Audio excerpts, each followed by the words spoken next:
Guys welcome to my YouTube channel. तर आज खूप दिवसांनी ब्लॉग अपलोड करत आहे कारण की मी बरा नव्हतो आणि माझे एक्झामही चालू होते. तर आज गणेश चतुर्थीमुळे मी ब्लॉग करत आहे. तर बघूया आपण आमच्या घरी गणपती बाप्पाचे आगमन. तर आता आलो आम्ही, माझा भाऊ आला आहे ना, एकदम मस्तपैकी कुर्ता बिडता घालून आला आहे. बा कसा वाटते त्याला कुर्ता तुम्ही सांगा. तर आता आम्ही चाललो आहे गणपती बाप्पा आणायला. थोड्याच वेळात आम्ही निघाल. दिदीचं अजून आवडं नाही झालं म्हणून आम्ही थांबलो आहे. तुम्हाला तर फक्त डेकोरेशन दाखवतो. तुम्ही डेकोरेशन बघा. आमच्या गणपती डेकोरेशन थोडं कमी डेकोरेशन केले आम्ही यावेळेस. यावेळेस 2-2 गणपती मूर्ती येणार आहेत. तर जाऊया आता.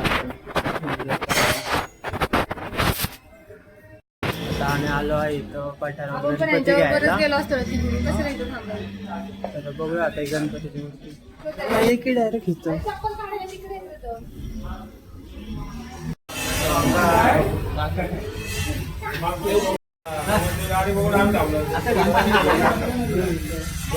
आम्ही गणपती बाप्पा घेऊन घरी पोचलोय.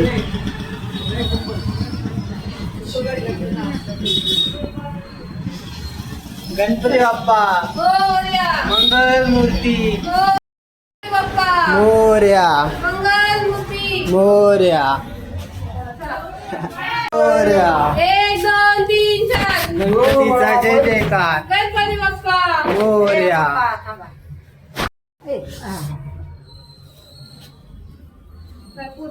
घास उतरवणं चालू झालं इथे आता.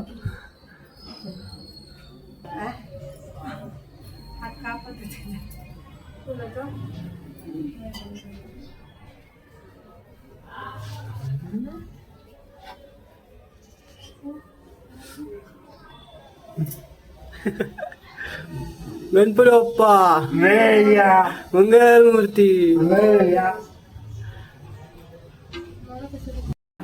बोल. गणपती बाप्पा मंगल मूर्ती.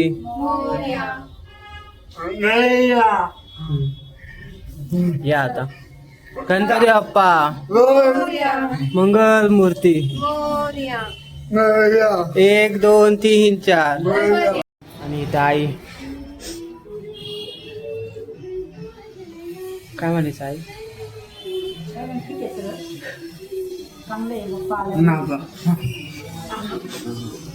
महेश भाऊ बोल.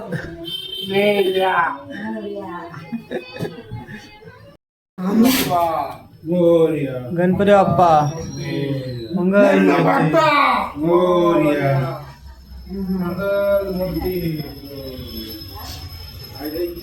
गणपती बाप्पा मोरया मोरया. जाणवारी नाही गणपतीला मग तो दुसरं टाकता येईल ना.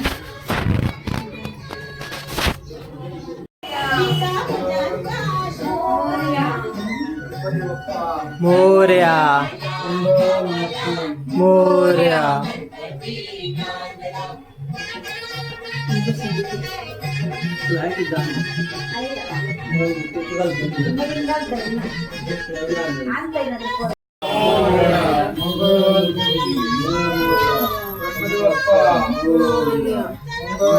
मोरया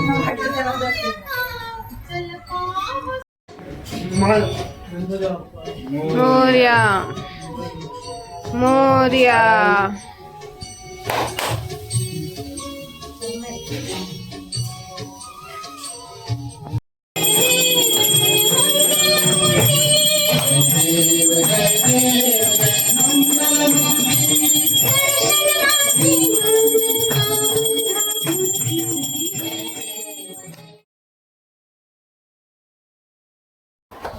तर आता आमच्या घरची गणपती बसून झाला आहे. आरती सगळं झालं आहे.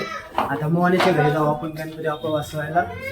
मोहनेच्या घरी आपण मोहनेच्या घरी येऊया. सावने गणपती बाप्पा बघा. सोने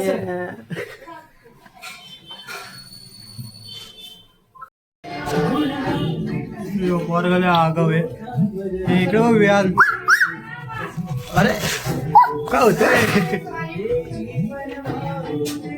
मोहनने रात्रभरचं आपण डेकोरेशन केलंय. हे बघा, हे असं डेकोरेशन आहे. चांगलं डेकोरेशन केलंय. हे सॉल मध्ये मध्ये करते बळ. यशवंत सोनेचा मित्र त्याला भाऊ पलीकडे. विहान विहान हे विहान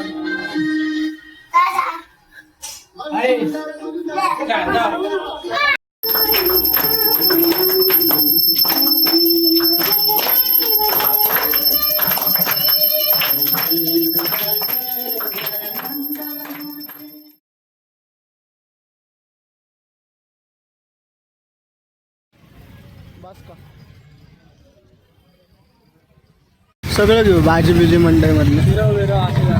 हा?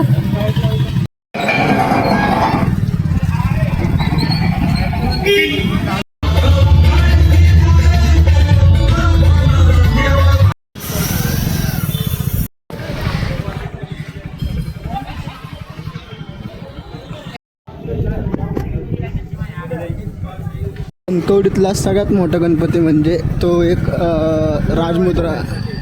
राजमुद्रा इथला गणपती. त्याचं नाव आहे गरुडावरचा गणपती. तर आता आपण तिथं चाललेलं आहे. तर आपण काहीच मिनिटात तुम्हाला बघायला भेटेल. हा सगळ्यात मोठं गणपतीचं मंदिर आहे आमच्या इथलं. तर किती असेल जवळपास मुंबईला आपण असे गणपती बघतो. चक्क तुम्हाला आता आमच्या धनकवडी गावात बघायला भेटेल. तर आपण आता आपण चाललोय 11 मंडळाचे 11 गणपती बघायला. आणि आमच्या इथे परंपरेने हा हे होत असतं. दरवर्षीप्रमाणे ह्या वर्षी बी 11 गणपतीचे मंडळ एकत्र येऊन आता हे 11 मंडळाचे गणपती आपण बघायला जात आहोत.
निसर्गाची दृश्य आपल्या डोळ्यात. तिथे थोडासा स्टॉप घे काय.